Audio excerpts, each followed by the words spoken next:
કહેવાય છે કે પ્રાણીઓ અને મનુષ્ય વચ્ચેનો સંબંધ શબ્દોનો નહીં પણ અતૂટ લાગણીઓનો હોય છે. સુરતના એક પશુ ચિકિત્સકે પોતાની વાલી ડોગ કુકીના વીરાને એક સકારાત્મક વળાંક આપીને શહેરમાં એક અનોખો કુકુ પેટ ફેશન શો યોજ્યો હતો.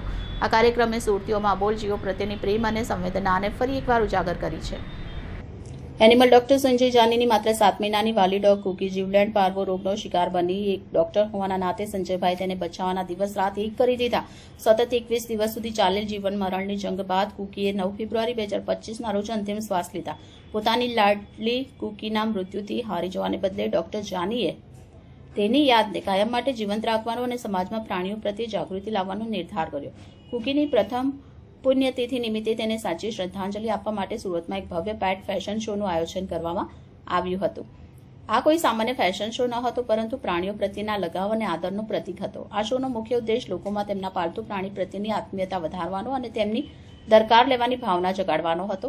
આ કાર્યક્રમમાં સુરતના અનેક પેટ લવર્સે પોતાના પાલતુ પ્રાણીઓ સાથે ઉત્સાહભેર ભાગ લીધો. ફેશન શોમાં માત્ર દેખાવ નહીં, પરંતુ પેટ્સની શિસ્ત અને તેમના માલિક સાથેના તાલમેલની પણ કસોટી કરવામાં આવી. જે પેટ્સ ફેશન શો અને ડિસિપ્લિન ટેસ્ટમાં શ્રેષ્ઠ પ્રદર્શન કર્યું તેમને આકર્ષક ટ્રોફી આપી પ્રોત્સાહિત કરવામાં આવ્યા.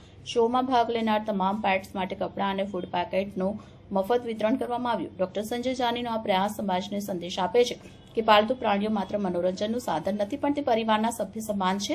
કુકીના અવસાનથી યાદને શોકમાં ડૂબાડવાને બદલે અન્ય અબોલ જીવો માટે પ્રેમ વહેંચવાનો આ માર્ગ ખરેખર પ્રશંસનીય છે.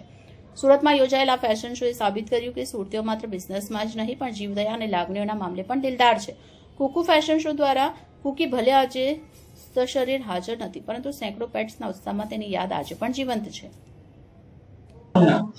મારું નામ છે સંજય જાની. આજે આપણે એક ડોગ શો નું આયોજન કરેલું છે કે જેમાં જે ડોગ અલગ અલગ રીતે તૈયાર થઈને આવે અને અલગ અલગ રીતે પોતાના પેટને કેવી રીતે ટ્રીટ કરે છે એના માટેનું એક ડોગ શો નું આયોજન અમે કરેલું છે. કેટલા ડોગ લોકો આજે સમજો કે 150 થી 100 સુધી ડોગ્સ અમારે ત્યાં આવી ચૂક્યા છે. આ કાર્યક્રમ કરવાનો હેતુ શું છે?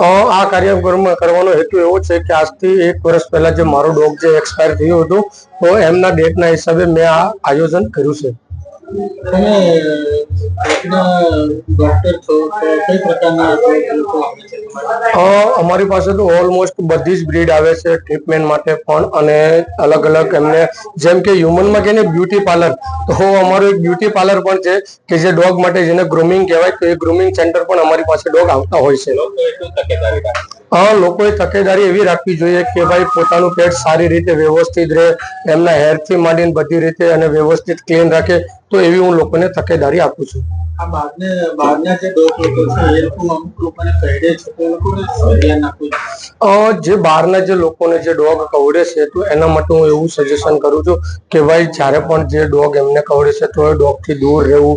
પછી જે અમુક લોકો જે છે ડોગની પાસેથી જે જાય છે, તો એ લોકોને એવી તકેદારી રાખું છું કે જે રોડ પર જે ડોગ કવડે છે, તો એવું નથી કે જે ડોગ છે એ સામે હાલીને કવડે છે, કાંઈ ના કાંઈ રીઝનથી એ ડોગ એમને બાઇટ કરે છે.